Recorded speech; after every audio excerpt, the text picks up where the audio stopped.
ओम नमः शिवाय। जय महाकाल। जैसा कि आपको पता है, कल 27 दिसंबर है और कल मंगलवार का दिन है।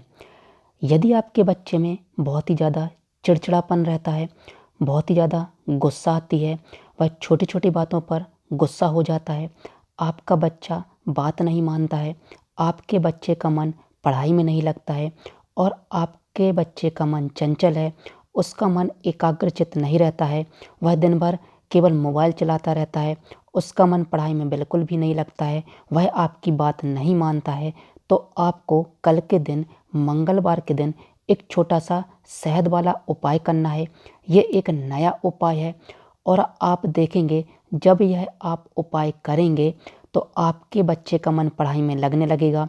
उसके अंदर जो गुस्सा है वह गुस्सा समाप्त हो जाएगी, उसके अंदर जो चिड़चिड़ापन है वह चिड़चिड़ापन समाप्त हो जाएगा और उसका मन जो चंचल था वह चंचल मन समाप्त हो जाएगा। उसका मन पढ़ाई में लगने लगेगा, उसकी बुद्धि तेज हो जाएगी और उसका मन एकाग्रचित होने लगेगा। आपको यह उपाय मंगलवार के दिन सुबह भी कर सकते हैं और प्रदोष काल में भी कर सकते हैं।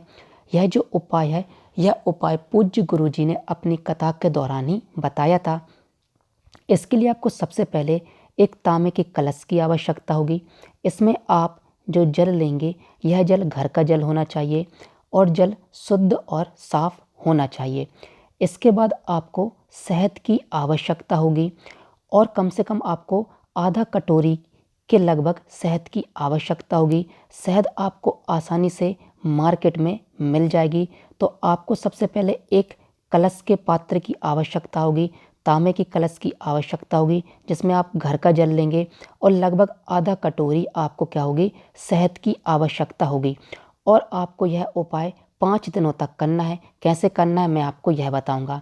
अब आपको एक तांबे का कलश लेकर, जल का पात्र लेकर और आधा कटोरी शहद लेकर महादेव के पास जाना है।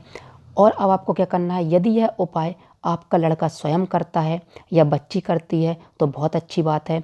यदि भाई यह उपाय नहीं करता है और आप उसके माता पिता हैं तो आप यह उपाय कर सकते हैं। अब आपने जो आधा कटोरी शहद ली है वह महादेव को समर्पित करनी है। श्री शिवाय नमस्तुभ्यं मंत्र का जाप करते हुए, ओम नमः शिवाय मंत्र का जाप करते हुए और गणेश जी का स्मरण करते हुए और उस बच्चे का नाम लेते हुए जिसका मन पढ़ाई में नहीं लगता है, जिसे बहुत ही ज़्यादा गुस्सा आती है और जिसे बहुत ही ज़्यादा चिड़चिड़ापन आता है, आप महादेव को शहद समर्पित करेंगे। जब आप महादेव के ऊपर शहद समर्पित करेंगे, उसके बाद आपको क्या करना है, जब महादेव के ऊपर आप शहद समर्पित करेंगे, उसके बाद आपको उस शहद को फिर से अपने पात्र में इकट्ठी कर लेनी है। ध्यान से सुनिए, जब आप महादेव के ऊपर शहद समर्पित करेंगे, श्री शिवाय नमस्तुभ्यं मंत्र का जाप करते हुए, गणेश जी का स्मरण करते हुए, उसके बाद जब आप महादेव के ऊपर शहद समर्पित करेंगे तो इस प्रकार महादेव के ऊपर शहद शिवलिंग पर समर्पित हो जाएगी। इसके बाद आपको अपने हाथ की मदद से इस शहद को पुनः अपने कटोरी में इकट्ठा करना है। आपकी कटोरी में जितनी भी शहद इकट्ठी होती है, आपको 5 दिन के लिए शहद इकट्ठी करनी है। यानी कि आप यह उपाय जब मंगलवार के दिन शुरू करेंगे तो आपको अगले दिन से बुध, गुरु, शुक्र, शनि और रविवार 5 दिनों के लिए शहद की आवश्यकता होगी। तो आपको इतनी मात्रा में शहद महादेव से पुनः प्राप्त करनी है चढ़ाने के बाद कि आपकी 5 दिनों तक शहद चल जाए। इसके बाद आपको क्या करना है, जब आपने महादेव के ऊपर शहद समर्पित कर दी, इसके बाद आपने जो कलश लिया था जल के पात्र का, वह महादेव के ऊपर समर्पित करना है, उनको स्नान कराना है, श्री शिवाय नमस्तुभ्यं मंत्र का जाप करना है। और इसके बाद आपको क्या करना है, उस व्यक्ति और उस बच्चे का नाम लेना है जिसका मन पढ़ाई में नहीं लगता है, जिसे बात बात पर गुस्सा आती है, और महादेव से प्रार्थना करनी कि हे महादेव, उसका मन, उस बच्चे का मन पढ़ाई में लगने लगे, उसे बहुत ही ज़्यादा गुस्सा आती है, उसकी गुस्सा समाप्त हो जाए, उसका मन एकाग्रचित होने लगे। ऐसी प्रार्थना करते हुए आपको यह जल समर्पित करना है। इसके बाद यह महादेव से जल होता हुआ जलाधारी से नीचे आएगा।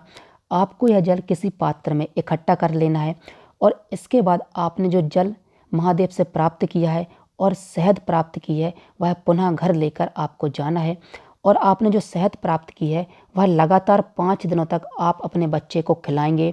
श्री शिवाय नमस्तुभ्यं मंत्र का जाप करते हुए, ओम नमः शिवाय मंत्र का जाप करते हुए, और आपने जो जल प्राप्त किया है उस जल का क्या करेंगे, उस बच्चे को आचमन कराएंगे श्री शिवाय नमस्तुभ्य मंत्र का जाप करते हुए और ओम नमः शिवाय मंत्र का जाप करते हुए।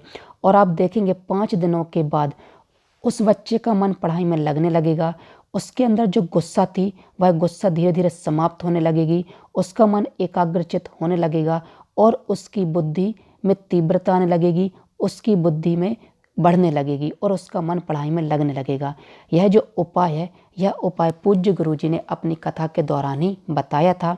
ओम नमः शिवाय, जय महाकाल, श्री शिवाय नमस्तुभ्यं।